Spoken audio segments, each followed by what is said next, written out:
Porra, eu tô com o ventilador ligado, pera aí.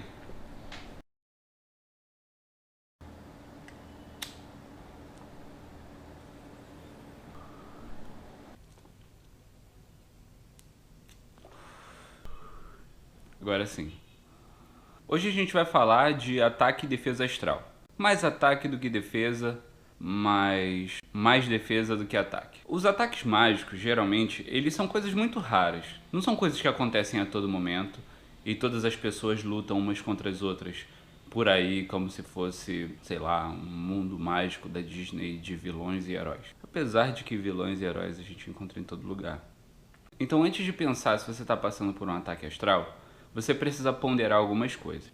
Existe a possibilidade de você estar passando por algum problema psicológico. Existe a possibilidade de você estar com algum distúrbio neurológico. Eu não sei se paranoia e esquizofrenia são distúrbios neurológicos, mas existem diversos traumas psiquiátricos por aí, existem diversos problemas que a sua cabeça pode estar passando e você precisa cuidar. Existe a possibilidade de você estar doente, você pode estar passando algum problema de saúde, que vai muito além da sua mente, pode ser realmente alguma coisa no seu corpo físico. Então vá ao médico antes de começar a pensar na possibilidade de estar passando por um ataque astral. E você pode estar também dando muita atenção pro seu ego e achando que você está passando por um ataque astral porque você é muito importante, e como é que não vão atacar você se você é super foda e todo mundo quer seu corpo nu? Não é verdade?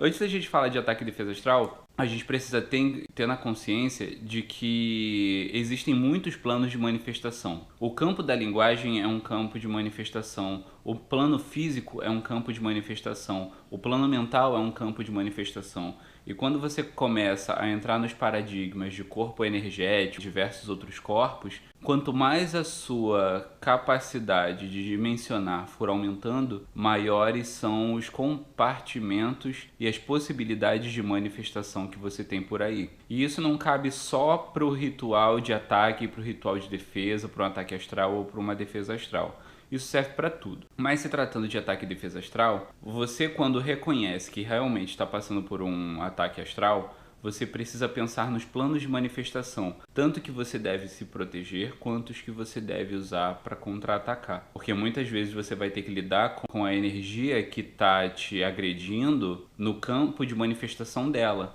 Então talvez você tenha que se direcionar para o campo linguístico ou para o campo mental mesmo, mas o importante é que você tenha sempre essa noção de onde as coisas podem se manifestar. Basicamente, para você fazer tanto um ataque quanto uma defesa, você precisa de praticamente só 3 elementos. Você precisa de um elemento conectivo, você precisa de um método de gnose e você precisa de um método de manipulação energética, que geralmente vem pela construção mental. Um ótimo processo de construção mental ajuda bastante se você já tiver um elemento conectivo e se você tiver um bom método de gnose. Na verdade, todo método de gnose é bom, mas existem meios que eu acredito que sejam mais apropriados. Muitas vezes a gnose sexual vai te dar resultados diferentes do que uma gnose de exaustão comum, sabe? Então é interessante que você tenha esses 3 parâmetros bem construídos na sua cabeça: o elemento conectivo, o método de gnose e o processo de manipulação energética barra construção mental. Antes de falar dos métodos de ataque, a gente precisa pensar nos métodos de defesa. Os métodos de defesa geralmente partem de um pressuposto de uma plenitude. O ato de estar pleno, o momento em que você está pleno, as suas energias estão completamente equilibradas. Então é sempre interessante, sabendo que a gente vive num mundo moderno e que a todo tempo a gente tem milhões de pressas e milhões de urgências que competem entre si, é interessante que você reduza seus rituais de banimento, seus rituais de limpeza, suas meditações a pequenos atos. Existe hoje em dia, inclusive, diversos métodos de meditação em que você medita em movimento. Na verdade, os yogis há muitos anos já têm processos de meditação em movimento, meditar no trem.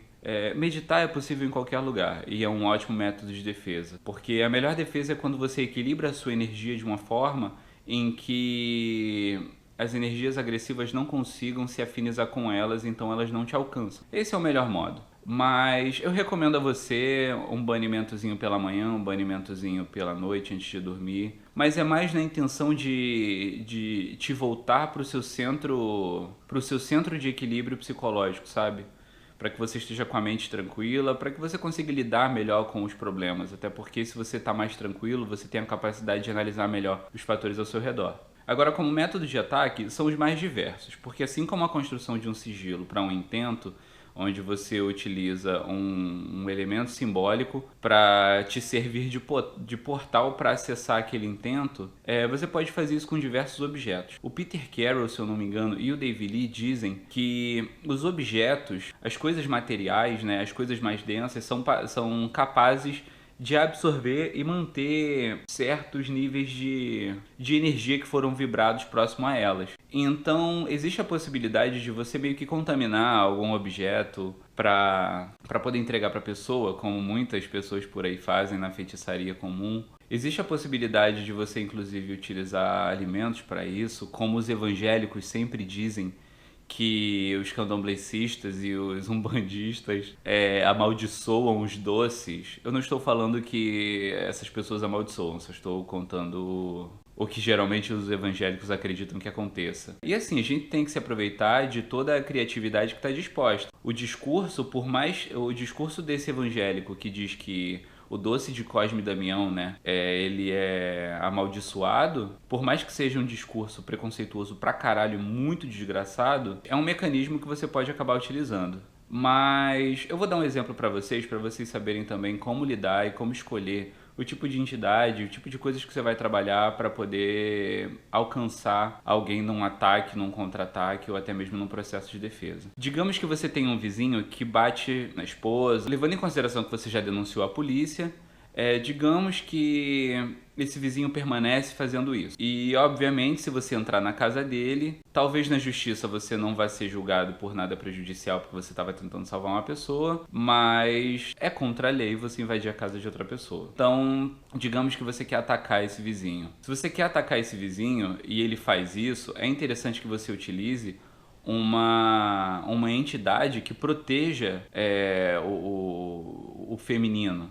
É muito interessante que você, por exemplo, utilize Lilith. Ainda que você seja um homem, não é problemático isso não. Dentro do nosso corpo, dentro da nossa essência, a gente tem todos os polos. Então vai lá, conecta o seu lado feminino com Lilith e coloca ela pra destruir esse vizinho filha da puta que tá batendo na esposa. Entendeu? Inclusive é um chamado que eu faço a vocês. Todos vocês que tiverem vizinhos que agridam crianças, que batam em idosos, façam servidores. Invoquem deuses, cara. Façam invocações, formas de Deus. Ataquem de forma mágica todas essas pessoas que merecem ataques mágicos. Eu só quero deixar claro aqui que eu não estou incentivando que ninguém fique lutando com ninguém por aí, nem transforme a rua numa plataforma de combate imaginária. Mas é interessante que todos tenham essa noção, porque cedo ou tarde alguma energia pode ser hostil a você. E ainda que seja um ataque direto de uma outra pessoa, ou simplesmente um ataque de um objeto que absorveu energias que podem ser grosseiras para o seu campo energético, você vai precisar se defender. Então é importante que você tenha sempre isso em mente. E tenha sempre estratégia. Você não precisa estar vivendo num campo de batalha achando que a qualquer momento vai cair uma bomba na sua cabeça. Já basta um satélite que está por aí que provavelmente ainda não caiu. Leve em consideração que esse tipo de coisa pode acontecer. Não tenham medo e lembrem-se que crença é ferramenta. E se crença é ferramenta, descubram meios de tornar passivo de credibilidade o seu processo. Porque quando o seu processo passa credibilidade para você mesmo, você tem um envolvimento melhor com ele e ele se torna efetivo. Então é isso, eu não sei muito mais o que falar com vocês porque existem diversos modos e tudo que eu falar aqui é simplesmente uma invenção de outra pessoa, de outra pessoa, de outra pessoa. Todos os meios que vocês veem por aí, que vão do cinema às práticas religiosas verdadeiras, trabalhando com Pop Magic você consegue fazer tudo isso. É como eu disse, tanto para um processo de ataque quanto para um processo de defesa, você precisa dessas três coisas que eu já falei no início do vídeo, que são o elemento conectivo, que pode ser um sigilo, pode ser um boneco, pode ser um nome, pode ser um objeto da pessoa, pode ser diversas coisas que consigam fazer com que a sua psique se conecte com a sua vontade, com o seu intento, com o seu objetivo. Então você precisa desse elemento conectivo, você precisa de um bom método de gnose, se possível um método de gnose mais apropriado para aquele trabalho. Entendeu? Se você conhece métodos de gnose, se você estuda sobre gnose, você sabe que tem como você escolher métodos que te tendenciem mais. Dentro da prática dos 8 circuitos, existem métodos que te aconselham o uso de enteógenos. Então, você já sabe que para certos tipos de trabalho dentro de alguns circuitos, os enteógenos são muito mais efetivos do que um exercício de respiração, do pranayama. Então é aconselhável que você estude métodos de gnose.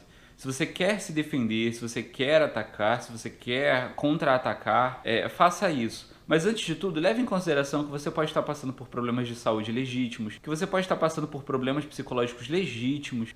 Tudo isso merece atenção. O seu corpo é seu instrumento tanto quanto o resto das coisas. Respeita a possibilidade do seu corpo. Seu corpo é ferramenta. Claro, existe a possibilidade de você utilizar doses heróicas de enteógenos ou de outras substâncias. Existe a possibilidade de você se exaurir em exercícios físicos e entrar em métodos de gnose. Existem os métodos masturbatórios, existem diversos meios, mas saiba como escolher.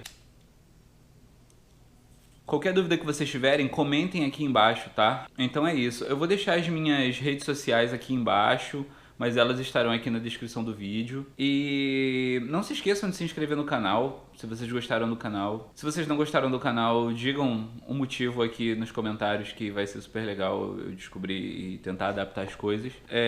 E deem o like, por favor, porque é sempre muito importante. Eu não sei se esse vídeo vai ser realmente muito objetivo pra vocês, porque eu expliquei a estrutura, mas eu não disse os métodos de gnose e tudo mais.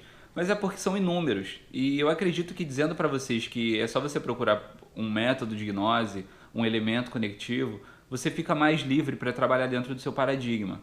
Ou também livre para trabalhar com outros paradigmas, percebendo que existe essa conexão entre todos os paradigmas, já que o processo todo sempre é muito mental, tá?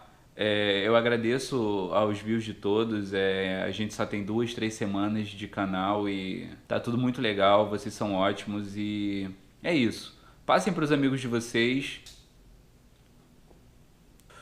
fiquem com Deus e cuidado com ele.